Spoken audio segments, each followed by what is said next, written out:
अस्सलाम वालेकुम। तो हम चैप्टर 4 का एक और topic type of bond discuss कर रहे थे हम में। तो तीसरा बॉन्ड है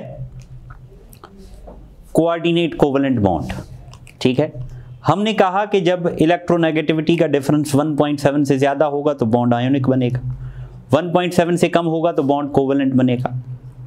लेकिन कभी कभी ऐसी सिचुएशन आ जाती है कि दो स्पीशीज आपस में इंटरैक्ट करती हैं। कौन सी? पहली वो जिसके पास एक लॉन पेयर हो एट लीस्ट। और लॉन पेयर किसे कहते हैं? हमने लास्ट लेक्चर में देखा था कि ऐसा पेयर जो एक न्यूक्लियस के इन्फ्लुएंस में हो उसे लॉन पेयर कहते हैं।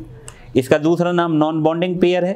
ऐसा पेयर जो बॉन्डिंग में पार्टिसिपेट ना करे उसे भी हम क्या कहेंगे? Non bonding pair.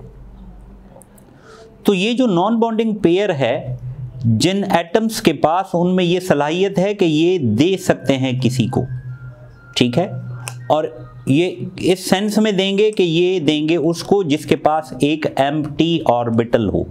तो ये उस एम्प्टी ऑर्बिटल वाले से अपना ये जो इलेक्ट्रॉन पेयर है कंप्लीटली तो डोनेट नहीं करेंगे, ये म्यूचुअली भी नहीं करेंगे। यहाँ एक शेयरिंग होगी जिस शेयरिंग का नाम है वन साइडेड शेयरिंग। मीन्स रखेगा एक, उसको देगा नहीं, लेकिन उसको ये एडवांटेज होगा कि भाई आप अपने टाइम पे इसे यूज कर सकें। मिसाल के तौर पे अगर कोई दो स्टूडेंट्स मिलके एक बुक खरीदते हैं, ठीक है, लेकिन उसमें एक की इन्वेस्टमेंट 0 है, दूसरे की इन्वेस्टमेंट 100% है, लेकिन वो ये क्या करता है कि वो उसको प्रोवाइड करता है कि भाई आप भी इसको यूज करो। तो that is said to be a coordinate covalent bond. तो हम हेडिंग देते हैं कोऑर्डिनेट कोवेलेंट बॉन्ड। ठीक है, इसका कॉन्सेप्ट दिया था सिग्विक नामी साइंसदान ने। ठीक है, concept for this bond was given by Sidgwick. ठीक है, और इसे हम कहते हैं ऑल्सो नोन एज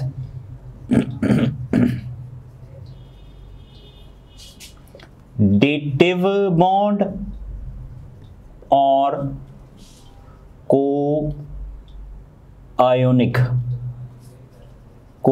बॉन्ड। ठीक है, और ये बॉन्ड किस वजह से बनता है?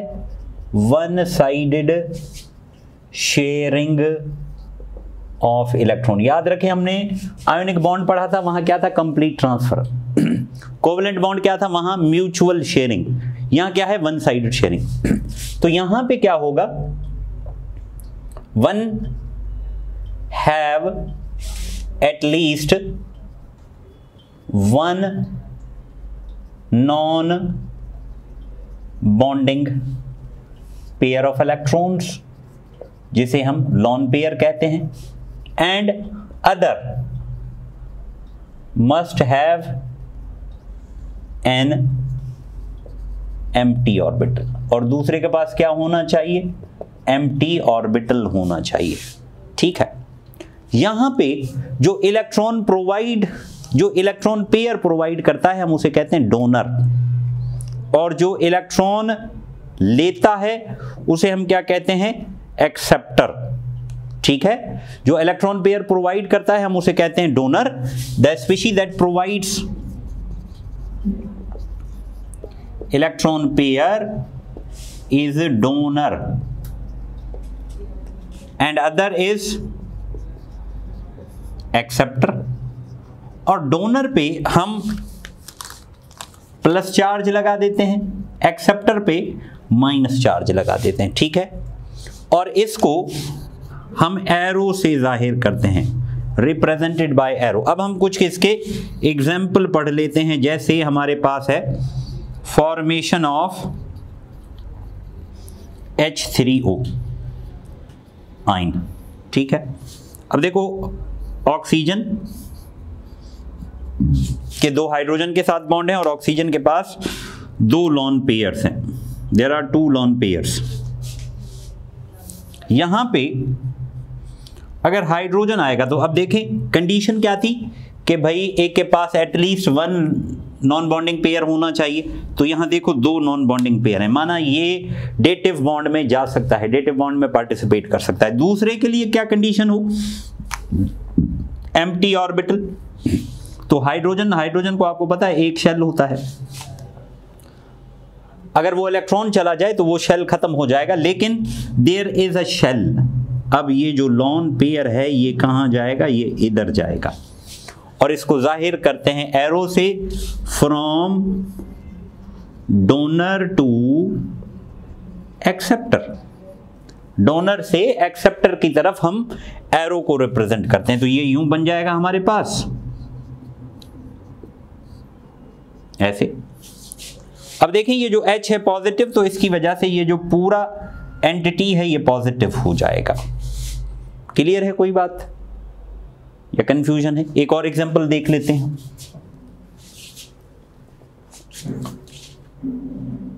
Formation of ammonium ion, ammonium ion की फॉर्मेशन। अमोनियम में क्या है, NH3 होता है, यूं यहां देखो लॉन पेयर है, लॉन पेयर है तो ये डेटिव में जा सकता है, और इसके करीब अगर H आ जाए, ठीक है, तो ये देखो ये pair, this can be available for this, तो ये हमारे पास बन जाएगा ऐसे, ऐसे और ऐसे, तो ये बन जाएगा अमोनियम। ठीक है, this is ammonium ion, right. और यहां पे जो डोनेट कर रहा है उस पे आप थोड़ा सा प्लस लगा सकते हो, जो एक्सेप्ट कर रहा है उसके ऊपर माइनस लगा सकते हो। अब इस पे एक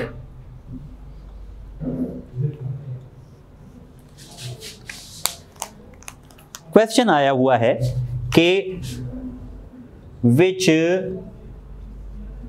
of the following compound contain all the three types of bonds। कौन सा कंपाउंड है जिसमें सारे बॉन्ड हैं? NH3 है, B में HCl है, C में NH4Cl है, ऑल है। ठीक है, तो अब देखो NH3 में सिर्फ कोवेलेंट है, HCl में भी कोवेलेंट है, NH4 देखो, तो NH4Cl की हमने स्ट्रक्चर ड्रॉ की थी, देखो ये बॉन्ड कौन सा है कोवेलेंट, ये कौन सा है कोवेलेंट, ये कौन सा है कोवेलेंट, ये जो लॉन पेयर इधर गया ये कौन सा बन गया, डेटिव, दो बॉन्ड हो गए। यही अमोनियम जब क्लोरीन नेगेटिव के साथ मिलेगा तो ये क्या बना देगा, it will form ionic bond.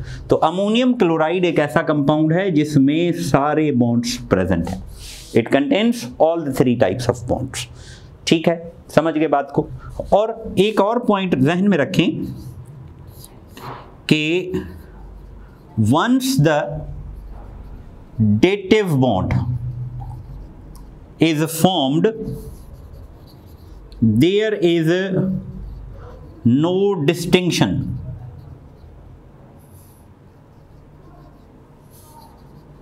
With the covalent. क्यों? क्योंकि यहां पे भी एक इलेक्ट्रॉन पेयर है, ये लगता है ऐसे ही है जैसे सिंगल कोवेलेंट बॉन्ड है। तो after the formation of a dative bond you can not distinguish dative and covalent. ठीक है, समझ गए बात को, ये एक छोटा सा टॉपिक था। अब हम एक और इससे मिलता जुलता टॉपिक हम डिस्कस करते हैं, that is ionic character of covalent bond.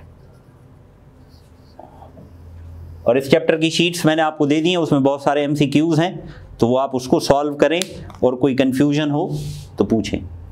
ठीक है, ionic bond, ionic character of covalent bond. नाम से बात पता चल रही है कि बॉन्ड है आयोनिक, बॉन्ड है कोवेलेंट, लेकिन इसमें लुक होगा आयोनिक का। अब कोवेलेंट क्या है, कोवेलेंट म्यूचुअल शेयरिंग, तो मीन्स इलेक्ट्रॉन्स की क्या होगी, म्यूचुअल शेयरिंग होगी। आयोनिक की क्या खूबी है, आयोनिक कहते हैं कि चार्जेस डेवलप होंगे तो बॉन्ड क्या हो जाएगा, आयोनिक हो जाएगा। whenever there are charges bond will be ionic, bond ionic हो जाएगा। ठीक है, समझ में आ रही बात। तो यहां पे हमारे पास दो टाइप्स बन जाती हैं। एक टाइप का नाम है पोलर कोवेलेंट बॉन्ड, दूसरी टाइप का नाम है non polar covalent bond. Polar covalent bond और नॉन पोलर कोवेलेंट बॉन्ड। हम दोनों को पढ़ते हैं।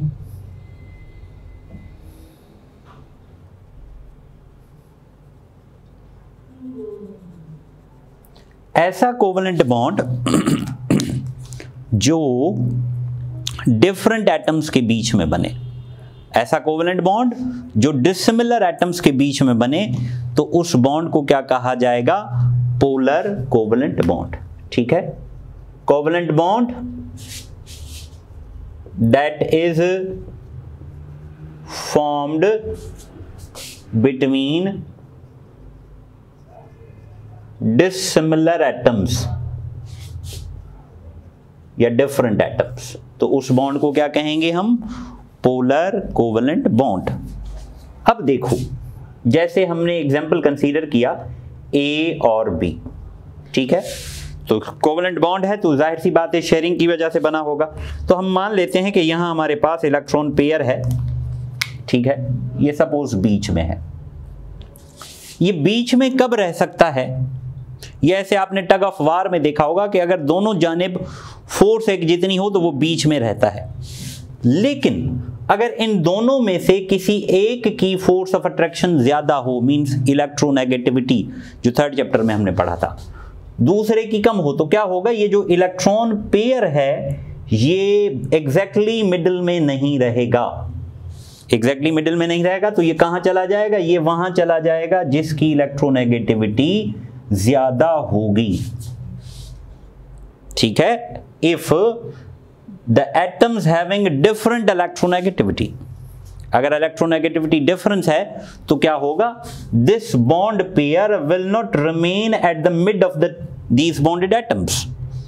ये जो इलेक्ट्रॉन पेयर है ये बॉन्डेड एटम्स के मिड में नहीं होगा, ये क्या होगा? ये स्लाइटली शिफ्ट हो जाएगा किसी एक की तरफ। कहां शिफ्ट होगा? जहां इलेक्ट्रोनेगेटिविटी ज्यादा होगी, जिसकी इलेक्ट्रोनेगेटिविटी ज्यादा होगी। अब हमने पढ़ा है कि इलेक्ट्रॉन के ऊपर कौन सा चार्ज है? नेगेटिव। तो कहीं पे नेगेटिव जाता है तो वहां नेगेटिव चार्ज डेवलप होता है, और जहां से इलेक्ट्रॉन जाता है वहां पर पॉजिटिव चार्ज डेवलप होता है। आयोनिक में क्या था? आयोनिक में चार्जेस, इलेक्ट्रॉन कंप्लीट ट्रांसफर हो रहा था, तो इस वजह से चार्जेस पूरे पूरे डेवलप हो रहे थे। यहां क्या है? यहां इलेक्ट्रॉन कंप्लीटली ट्रांसफर नहीं हो रहा, तो कंप्लीटली ट्रांसफर ना होने की वजह से क्या होगा? चार्जेस जो डेवलप होंगे वो कंप्लीट नहीं होंगे, क्या होंगे? पार्शियल। तो यहां पे हो जाएगा पार्शियल नेगेटिव। ठीक है, और जहां से दूर जाएगा वहां हो जाएगा पार्शियल पॉजिटिव। तो इस किस्म के बॉन्ड को क्या कहते हैं हम? Polar covalent bond. और ये कब क्यों होता है? क्योंकि atom with high value of electronegativity, वो एटम जिसकी इलेक्ट्रोनेगेटिविटी ज्यादा है, will attract the bond pair towards itself, अपनी तरफ वो अट्रैक्ट करेगा विद अ ग्रेटर फोर्स।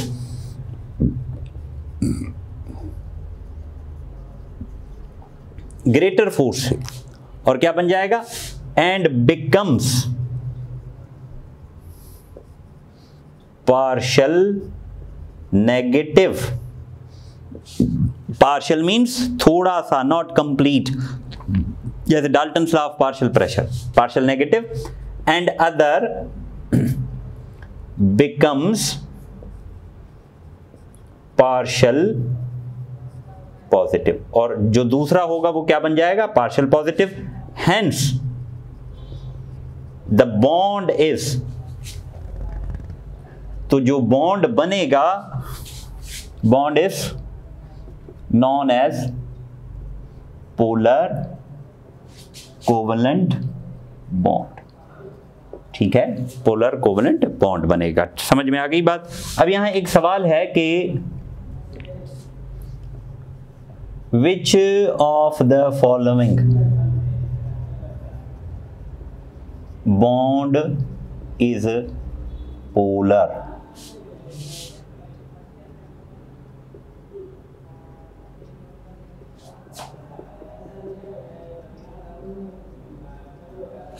अब देखो मैंने क्या बताया था कि कोवेलेंट बॉन्ड किस एटम्स के बीच में बने, डिफरेंट एटम्स के बीच में बने तो उस बॉन्ड को क्या कहेंगे हम, पोलर बॉन्ड। तो देखो डिफरेंट, ये एक जैसे हैं डिफरेंट है, तो दिस बॉन्ड इज पोलर। ठीक है, अब आते हैं दूसरा, non polar covalent bond. Non polar covalent bond किसे कहते हैं? कोवेलेंट बॉन्ड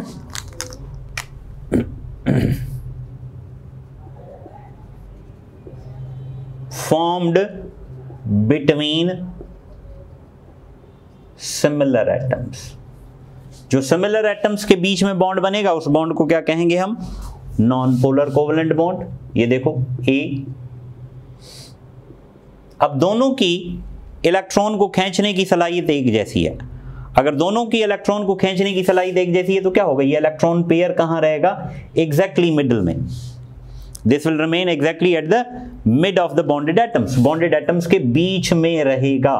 तो जब इलेक्ट्रॉन किसी की तरफ ना जाएगा ना किसी से दूर जाएगा तो क्या कोई चार्ज डेवलप होगा, नहीं। तो यहां हम कहेंगे there is no development of charge.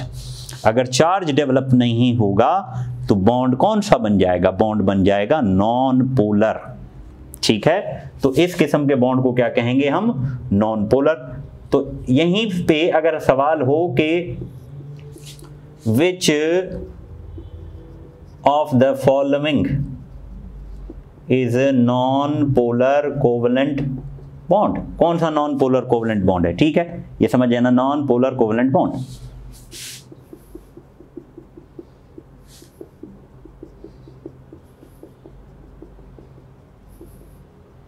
अब देखो ये डिफरेंट एटम्स, ये डिफरेंट एटम्स, ये सेम एटम्स, तो सेम एटम्स के बीच में जो बॉन्ड होगा वो उसे क्या कहेंगे हम, नॉन पोलर कोवेलेंट बॉन्ड। अब यहां एक इंपॉर्टेंट पॉइंट है कि यहां ध्यान से देखना, ये ए और बी जुड़े हुए हैं किसकी वजह से, इस बॉन्ड पेयर की वजह से। हमने कोवेलेंट बॉन्ड में पढ़ा था ना कि कोवेलेंट बॉन्ड का दूसरा नाम है इलेक्ट्रॉन पेयर बॉन्ड। क्यों? क्योंकि ये पेयर ऑफ इलेक्ट्रॉन्स इनको जोड़ने में मदद देता है। This pair of electron work as a binder, work as a glue. तो ये ए और बी एक दूसरे से जुड़े हुए हैं किसकी वजह से, इस पेयर ऑफ इलेक्ट्रॉन्स की वजह से। ध्यान से देखो, क्या इस पेयर ऑफ इलेक्ट्रॉन्स की वजह से जुड़े हुए हैं, नहीं। पेयर ऑफ इलेक्ट्रॉन भी है और साथ में ये जो चार्जेस हैं इनके बीच में अट्रैक्शन भी होगी। यहां देखें, ये आपस में जुड़े हुए किस वजह से, सिर्फ pair of electron. Is there any charge, no. If there is no any charge then there will be no any attraction in terms of charges. यहां चार्ज भी थे, ठीक है, और पेयर भी था। यहां सिर्फ पेयर है, चार्ज नहीं है, तो कौन सा बॉन्ड स्ट्रांग होगा भाई, ये वाला जहां चार्जेस हैं। तो इसीलिए कहा जाता है कि polar covalent bond is stronger than non-polar covalent bond।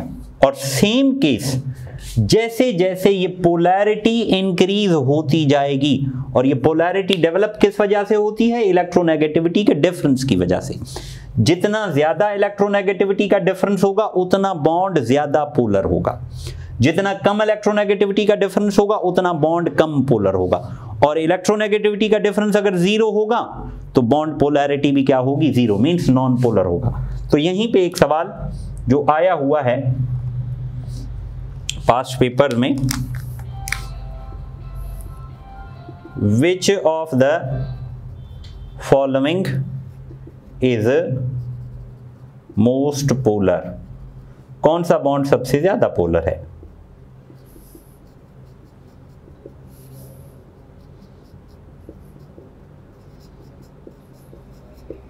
ठीक है, तो ये आप लोगों के लिए होमवर्क है। ठीक है, आई होप आपको ये समझ में आया होगा लेक्चर। फिर भी कोई कंफ्यूजन हो तो आप मेरे से पूछ सकते हैं। Thanks for watching, Allah Hafiz.